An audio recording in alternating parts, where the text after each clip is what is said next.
Hello everyone, नमस्कार। हजुरहरूलाई मेरो च्यानलमा स्वागत छ। आज म हजुरहरूलाई सेयर गर्दैछु एकदमै मिठो मासुको रेसिपी मेरो स्टाइलमा। सुरुमा नुन बेसा राखेर म्यारिनेट गर्ने, पछि इमिली अनि रातो खुर्सानीलाई तातो पानीमा भिजाउने। अब मसला बनाउनको लागि जिरा, धनिया, कालो जिरा, तोरी, सौफ, मरिच, मेथी, ज्वानो, टिमुर र रातो खुर्सानीलाई मजाले भुट्ने अनि ग्राइन्ड गर्ने। लसुन, अदुवा र खुर्सानीलाई पनि ग्राइन्ड गर्ने र यस्तो पेस्ट बनाउने। अनि एउटा भाँडोमा तेल तताएर त्यसमा चिकन हाल्ने। चिकनलाई मजाले भुट्नुपर्छ। यसलाई धेरै बेर पनि भुट्न हुँदैन, फेरि एकदम साह्रो हुन्छ।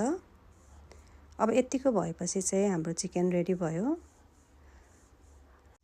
मैले चाहिँ चिकन फ्राई गरेको तेलमा मेथी फुराएँ अनि काटेको लसुन अदुवा हालेँ। अब यसलाई एकछिन भुट्नुपर्छ। अब यतिको भएपछि यसमा हालेँ मैले लसुन अदुवा र खुर्सानीको पेस्ट। यसलाई एकछिन पकाउनुपर्छ। अब यतिको भएपछि चाहिँ यसमा मैले हालेँ अघि भिजाएको इमिली। अब यसलाई एकछिन पकाउनुपर्छ।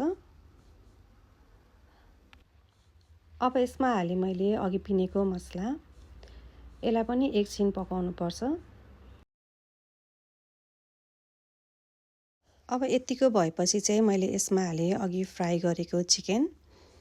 अब यो चिकन राखेर एकछिन यसलाई मजाले मिक्स गरेर एकछिनसम्म पकाउने। अब यसमा स्वादअनुसार नुन हाल्ने। मैले चाहिँ यसमा थोरै हालेँ, अघि म्यारिनेट गर्दा हालेको थिएँ, त्यही भएर। अब यसमा हालेँ मैले भिनेगर हालेर एकछिन यसलाई राम्रोसँग चलाएर पकाउने। अब हाम्रो मिठो मासुको अचार रेडी भयो।